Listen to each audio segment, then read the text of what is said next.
La década de los 60 fue una época marcada por dos vertientes: la contracultura hippie, basada en el amor, la libertad y la paz, que se levantaba contra el autoritarismo, la Guerra Fría y los conflictos políticos.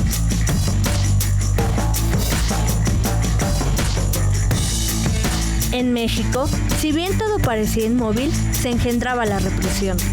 Este es el escenario que desató en 1968 el movimiento estudiantil.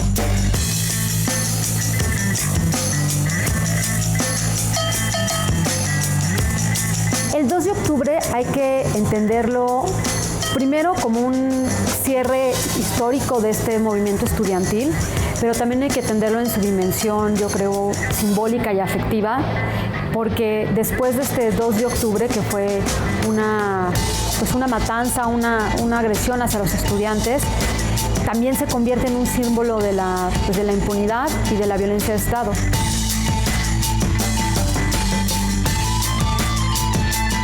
Los estudiantes alzaron la voz para exigir sus derechos y el arte fungió como un canal para expresar este descontento. Las expresiones artísticas y las expresiones literarias estuvieron en conjunto con el movimiento desde sus entrañas, y las entrañas del movimiento eran las brigadas que se conformaban para salir a las calles e informar en qué estaba el movimiento, cuáles eran las demandas, pero también en estos festivales artísticos que se hicieron sobre todo a mediados de agosto, en el cual pues participaron tanto aquel comité de escritores, intelectuales, artistas, digamos ya más grandes, que son quienes se vuelven los narradores y quienes escriben de este movimiento, pero también de todos estos jóvenes que eran los que hacían el movimiento. El mural efímero, placas de zinc con collage que envolvían la estatua de Miguel Alemán en Ciudad Universitaria y la quema del gorila de papel maché que representaba al general Luis Cueto Ramírez, jefe de la policía del entonces Distrito Federal, fueron algunos ejemplos de estas expresiones.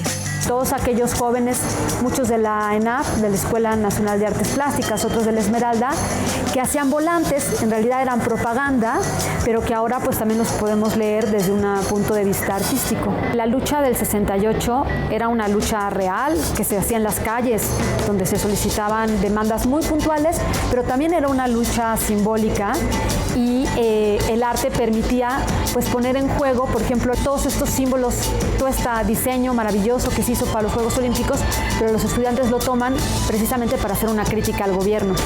Al sofocarse el movimiento estudiantil, muchos decidieron callar, algunos continuar con la lucha y otros más plasmar este suceso en libros, películas y obras de teatro.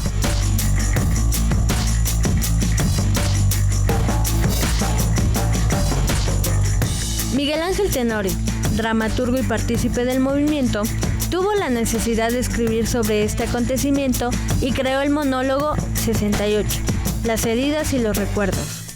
No, Gloria, si yo lo que más quiero es estar siempre cerca de ti. ¿De veras? Oh, pues de veras, Gloria. No. Cuando yo tenía 14 años me tocó participar en el movimiento del 68 porque yo estaba en una escuela del Politécnico.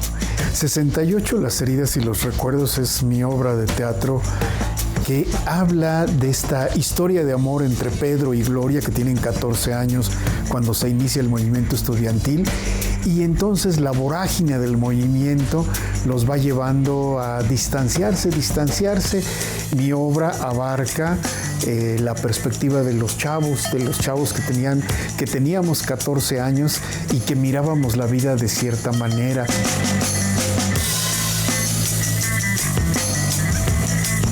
Para Gabino Palomares, cantautor y activista social, el 68 fue un año en el que las personas crearon conciencia de su entorno. Esto lo inspiró para hacer un repertorio de canciones como Universidad, Gorila Gorilón y Violaron la Autonomía. La modalidad de canciones que se usaba mucho en el movimiento eran parodias, es decir, canciones populares y que los compañeros o los compositores ponían letras alusivas al movimiento, pero también se ha hecho una recopilación, o mejor dicho, lo que yo presenté en el Cervantino, fue una serie de canciones recuperadas de las canciones que se cantaban en la huelga, que se cantaban en el movimiento.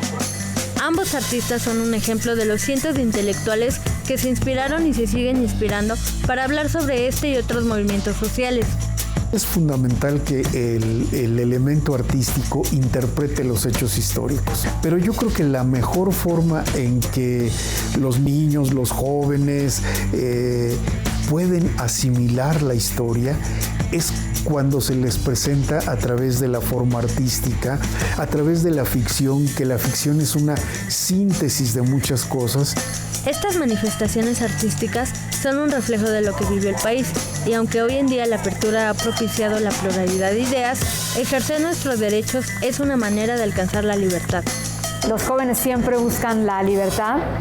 Hay muchas maneras de vivirla y yo creo que hay que buscar maneras que construyan un México más armonioso y un México donde se pueda convivir diferentes voces. Nos hace falta generar espacios donde haya voces polifónicas y donde haya un entendimiento de la pluralidad, y creo que eso es lo que permite espacios como el M68, el que haya una búsqueda de la libertad en el sentido de una amplitud de voces.